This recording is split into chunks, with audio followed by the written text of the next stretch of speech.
In the last class, we are explaining about this function user-defined functions types, right? User-defined functions type. In the last class, we have learned about a function with no argument and no return value. In this function, it doesn't consist of arguments and it doesn't returns any value, right? So as we know, what is the importance of a function prototype declaration? So if you are defining the function prototype declaration, then if you are performing other than integer operation, you should be must define prototype declaration, right? So we have seen that, and now we have also learned about actual parameter as well as formal or dummy parameters. The variables which are used in function call is called as actual parameter, and the variables which are used in function definition or function body is known as formal or dummy arguments, right?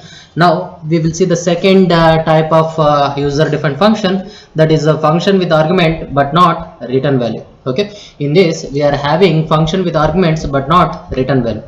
Let us see. So it means what does it means? Function call consists of an argument, but the function call doesn't returns any value. Okay, the function body doesn't returns any value. Okay, in this type of a function, same argument to be passed to the function, but the function does not return any value to the calling function, as we suggested. The same thing here, we are having we are passing some of the arguments to your functions, but the function body doesn't returns any value to the calling portion, right? It is one-way data communication, hence it is a one-way data communication, a calling portion of the program and the function block. Your function call and function block. Block means function body. Function body is nothing but a function definition, right? To understand this, let us see this program. Let me copy this program and I will explain. Three of programs are exist, and you can create any number of programs. You can create any number of programs for your right? Okay, if you are familiar with this concept, then you can create any number of programs. Complex program can be also be simplified. Here let us see, write a program to accept a number. We have to enter a number and find the square of the given number. What is the aim of the program? Square of a given number. Whatever the entered number, you have to give the square. Okay, if suppose if you enter 5, what is the 5 square? 5 square is 25, right? So that is the aim of the program. So to do this, we have declared the hash include stdio.h, kuni.h, math.h has taken, but next we are starting from the main function. We are declaring the variable int n, and next clear screen function. Now this is the prototype declaration. Actually it is not required here. Let me cut. It consists of actual parameter. I am declaring outside of the main function, so you can declare. This is a prototype declaration. Okay, so it consists of argument. Here the return type void decides this void. Also you can take int, float, char, double, whatever it may be. That is the return type. Here the name of the function is the square. Okay, and you are applying one parameter, one argument. What is that one argument? As an integer variable, right? Now you are writing one output statement. Here it doesn't requires %d. So some of our mistakes are there in our books. This mistakes has given only for our understanding purpose. You are not supposed to use whenever you are entering a number for a variable. Okay, %d is not supposed to use. Now we have to enter the value from the keyboard, right? If you want to enter the value from the keyboard, then you have to use scanf function. Okay, now this is the function call. Okay, this is the function call. When you call the function, automatically control moves to the function definition.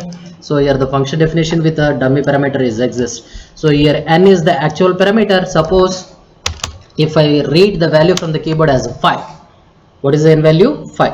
So square of n, I am passing n. So where this is the actual argument, actual variable, it will be copied into dummy variable, that is x. Okay, so the 5 will be copied here, and now you are display you are processing now. So in the function body, you are processing. What is the aim of a program?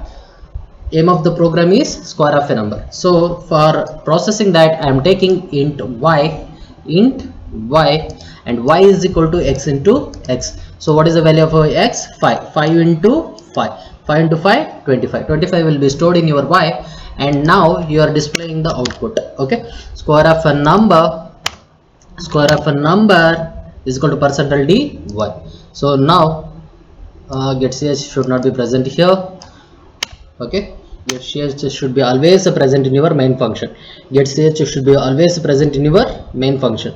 So once this function body exists, it will returns the control here, and it checks whether any statement is there. I am writing for the statement, so I am writing one output statement, end of the control or program. Okay, here the program ends. I'm writing one output statement. Okay, after displaying that, I'm displaying one output statement. So here what you have understand, here the function consists of an argument, but calling function doesn't returns any value. It has having an argument, but this value doesn't returns any value to calling portion. Got it?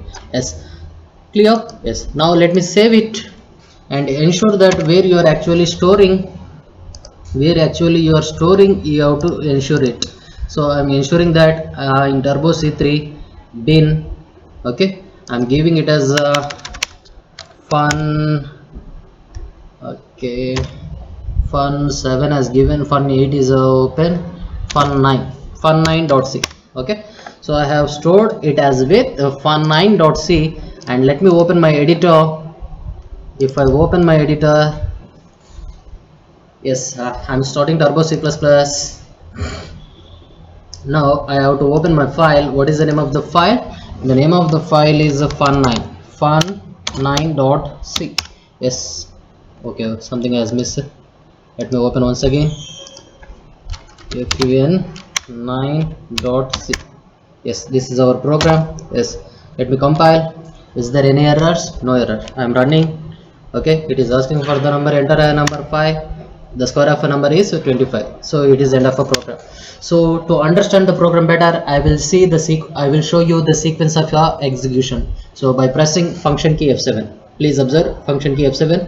Whenever I am pressing the F7, it will read, so whatever the prototype declaration, whatever it may be, it will be read, and it starts from the main function, and it comes and it enters into the main function, and it will ask for entering a number. So you have to enter a value from the keyboard. So now I am entering 9. So after that, enter.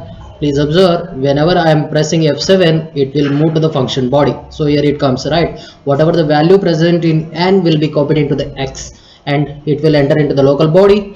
In the local body, y will be processed, that is x into x. X is 9 into 9, 81. 981 will be stored in your y. It will be displayed. After display that, control will move to the main function. Please observe here, after the control moves to the main function, it will check whether any rest of the statement is exist. So here already we have placed this statement, hence this statement will be execute, and next get ch, it will display the output. Got it? Yes. So likewise it will evaluate. And let us check the second program. So write a program to accept 3 numbers and find the biggest among 3. Here the biggest among the 3 numbers, we have to calculate it. Let me copy first, and I'm taking new file and pasting. Okay, now, so what is the name of the program? We have to read 3 numbers and find the biggest among 3. We have to find the biggest among 3, right? So I'm starting from the main function. As you know, these are the compulsory header files you have to include in your program. Okay, now onwards I will start from the main function. So in the main function, we are declaring 3 variables, right? What is the aim of a program? Find the biggest of 3 numbers. So that is why we have to declare 3 variables. Next, clear screen function, and now you are writing one output statement. Enter any 3 numbers. Okay, enter any 3 numbers, because you are supposed to enter 3 numbers. So if you want to read 3 numbers, you have to use the scanf function to read it from the keyboard, right? So that is why we have taken here in scanf. Please make a note, you are not supposed to use /n. In scanf, /n is not supposed to use. &a, &b, &c. So you are reading 3 values. That 3 values will be stored in a, b and c. So here the prototype declaration has not done. Why means if you are processing in integer, it is not necessary to declare the prototype. Okay, so now this is the function call. You are calling the function call. So whenever you calling this function call ABC will be passed to the function body. Here the function body is exist.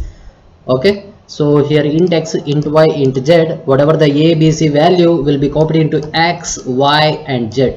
Now we are writing the logic for the calculating the biggest among three numbers. Okay, so first after entering here, control will enter here and checks if x greater than y. For example, let us assume ABC value as 5, 20, 10. What is the value? In x it consists of 5, in y it consists of 20, in z it consists of 10. So these are the values of ABC. It has been copied into x, y, z. Now let us check. 5 greater than 20. Condition is true, false. So this is the logical AND operator. To test more than one expression, we have to supposed to use logical operators. It may be according to your requirement. Okay, yes. Now 5 greater than 10, whether the condition is true, false. So this is a false, this is false. Automatically it will skip this printf statement and it will go to the else block. Else if statement, once again we are writing else if. Please observe, it is a else if block. Y greater than z.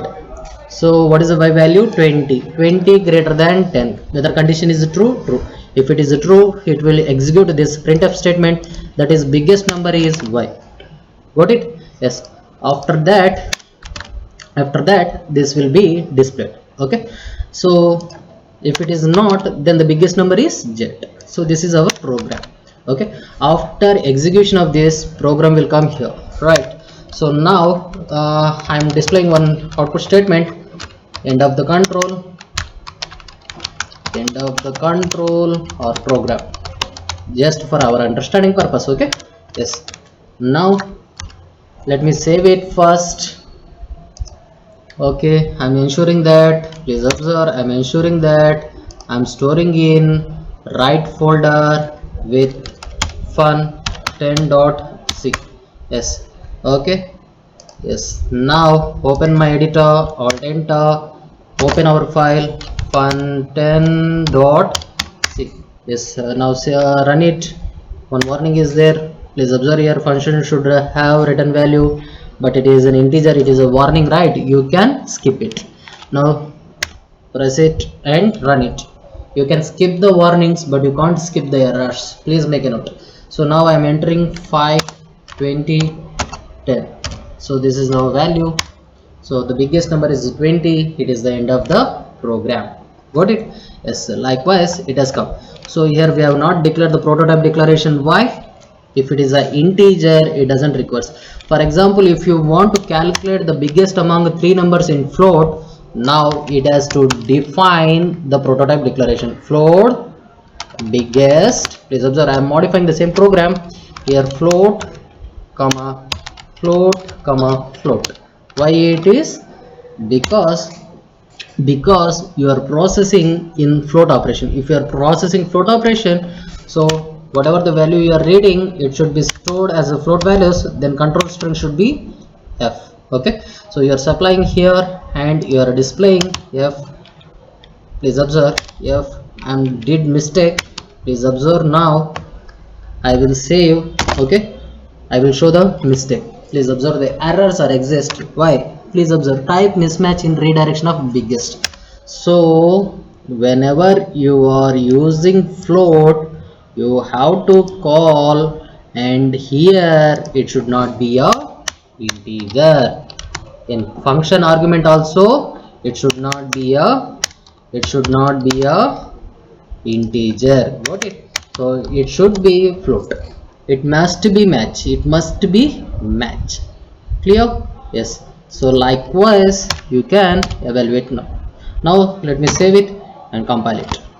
Is there any errors? Yes, one error is there. Type mismatch in declaration of biggest, where yes, here we have taken the float, right? It is always better to specify float. Okay, and here also return type is must float. Now save it. Yes, compile it. 3 errors are exist, declaration not allowed here, and hence remove this and save it. Yes, compile it. Now there is no error. Got it? Why? Already in the prototype declaration we have specified. Okay, in the prototype declaration already we have specified it is a float, so in the call it doesn't require. In function call the return type is not required, but in the function body it must be exist. Got it? Yes. So now let me compile and run. Yes, what is that? Linking error, nothing is there. Control F9. Float biggest, float float x, float y, float z. If x greater than biggest. Yes, save it, compile it. One warning, no problem. Disk file has changed. Okay. Okay. We have not modified in the same program, right? Okay. Now F7. So I'm showing the F7. It is asking %left. Okay, why? Please observe here careful. What is the mistake? We are processing in float, but what we have declared here it is a variable as int. Got it? So if you did like that, sometimes it doesn't show an error. These kinds are called as runtime errors. Syntactical errors are identifiable, but runtime errors are not identifiable. Runtime errors are maybe the logic mistakes, or likewise. Now we have seen that problems are also arises. Okay, now let me compile and run it. Control F9. Now it is asking, right? So while passing also values, you have to give point values. If it doesn't give the point values, then it doesn't identify. 78.99 first value, 88.90 and 100.25. Got it? Now if I press the enter, the biggest number is 100.2.50. End of the control program, right? So now let us see how it will execute. I will run through F7 key. Now if you see here, void main function, clear screen, it will ask for 3 numbers. Let me give 25, 95. I'm giving an integer. What it will happen? So let me see, 45. Okay, so afterwards a function call F7. It is a passing, checking. Here it comes, the biggest is y. So afterwards it will return here the main function, and it will be displayed the highest is 95.00. Once if you declare the variable as a float, but if you supply the integer, it can be acceptable, and while displaying the result will be displayed in the form of float itself only. Okay, so likewise this program will be evaluated. And now we will see the third program related to this program. This is Armstrong number. Already we have explained. Let me see, even though let me copy and explain it. Okay, so let me take new file and paste it. Okay, so what is an Armstrong number? 153 is an Armstrong number. Individual summation of cubing is called as Armstrong number. Individual cubing and summation. Individual cubing and summation is called as Armstrong number. For example, 153. 1 cube plus 5 cube plus 3 cube, that is 153. You are getting right. So this is an Armstrong program. So this is the last program we are going to be explaining here. And for that, first I am declaring one variable. We have to enter a value for that. For that we have to take, it is a processing of integer. That is why we are not declaring the prototype. So whatever the value you are reading from the keyboard, it will be stored here, and here it is the name of the function call. So I have taken function call. It is only for your understanding purpose and not asking for all these programs. Okay, so but the topic will be asked. What topic will be asked? The topics are different types of user different functions. So that question will be asked. Here I am taking the name of the function as ASN. ASN is a short form I have given for Armstrong number, and I am supplying the variable. Okay, whenever the function is called, as we know, I will write on printf. So control has to come and write control and /n, yes, semicolon. Yes, whenever you pass the value, for example, I am passing 153, as I know 153 is an Armstrong number, I am passing a, so it will call here, right? It is an integer value, so that is why it is taking as an integer prototype, and n, so n is the dummy parameter and a is the actual parameter, actual variable, dummy variable, right? So to process this, as we have learned the logics for, okay, summation, reversing of a number, all these we have learned. So this is the logic we have to apply. For that applying, I am declaring the variables. What is the name of the variable here I am declaring here? Int remainder, int sum, int temporary. Okay, so int remainder, sum and temporary is available. So next sum is assigned as 0, in temporary I am assigning n. What is the n value now? It is 153. Okay, I have entered 153. As we know, it is a Armstrong number. So this is the logic for your reversing a number or Armstrong a number or summation of a numbers, right? So for this, now let us check. While n greater than 0, what is the new value of n? 153. 153 greater than 0, condition is true, it will enter into this block, right? Yes, first you are calculating the remainder. So if you calculate the remainder, if you divided with 10, the remainder is 3. What is the remainder? 3. Correct? 10, 15 tens of 150, remainder is 3. Got it? Yes. Now sum, already sum it is 0, 0 plus remainder into remainder into remainder, 3 into 3 into 3, that is 3 3 is 9, 9 3 is 27, 0 plus 27 in sum, it first store 27. Got it? And while dividing that n value with 10, this is for loop continuation. As we have know, this is the loop continuation. Now quotient is 15. 153 divided by 10, that is the quotient is 15. So now the new value of quotient is 15. So control will comes to your while loop. Now the new value of n is 15. 15 greater than 0, condition is true. 15 percentile 10, remainder you will get now 5. What is the remainder you are getting? 5. Right, now sum is equal to sum plus, already sum consists of 27 plus remainder. What is the remainder value? 5. 5 into 5 into 5, 125. Right, sorry, 5 into 5 into 5, that is 125 plus 27, 152 will be stored in your sum.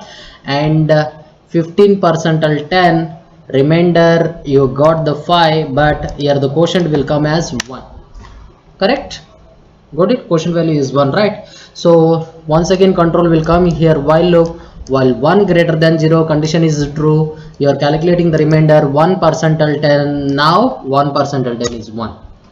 Got it? Yes. Now sum is equal to sum, already it consists of 152, and now plus remainder 1 into 1 into 1, that is 1. So sum will be stored as 153, and it will come here 1 by 10.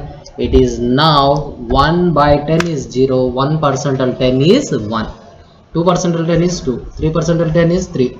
Got it? 1 by 10 0, 2 by 10 0, 3 by 10 0. Got it?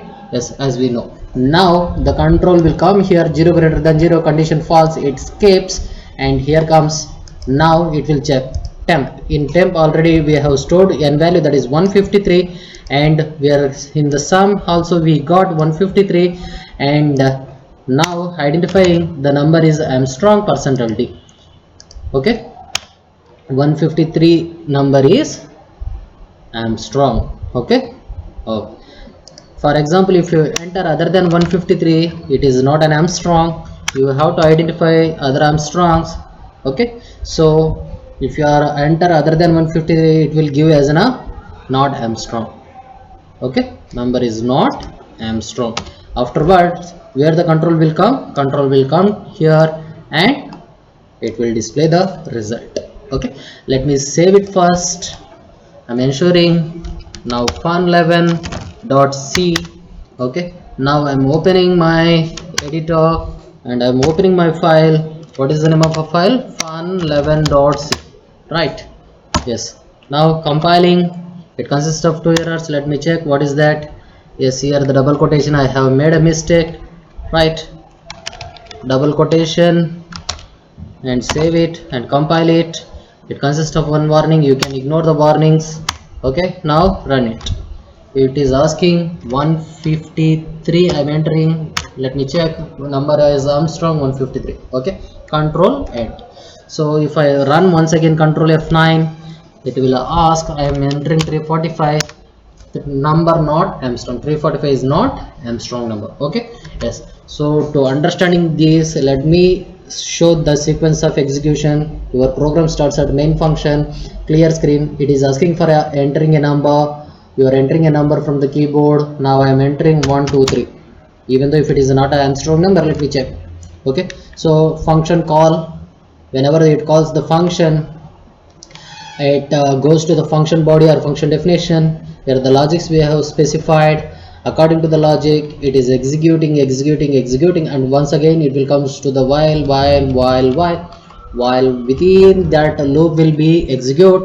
Once the condition fails, it will skip and checks the if condition, and it is saying that number is not Armstrong number. Okay, after that it will return to the main function. Whatever the rest statement is exist, that will be evaluated. Okay, so likewise your program will be execute these kinds of programs. So what we have learned from this second type of a function? Second type of a function, we are having an arguments but not return value. So function body doesn't return any value to the calling function. Okay, so that is your aim of your second user defined type. So likewise you can build any number of programs. You can take some other programs also. You can try it. Okay, you can go through it. Right. Okay, now we will learn the next topic, that is function with argument and return value. We have to learn about function with arguments and return value. That is a third user defined data type function. Now till now what we have learned?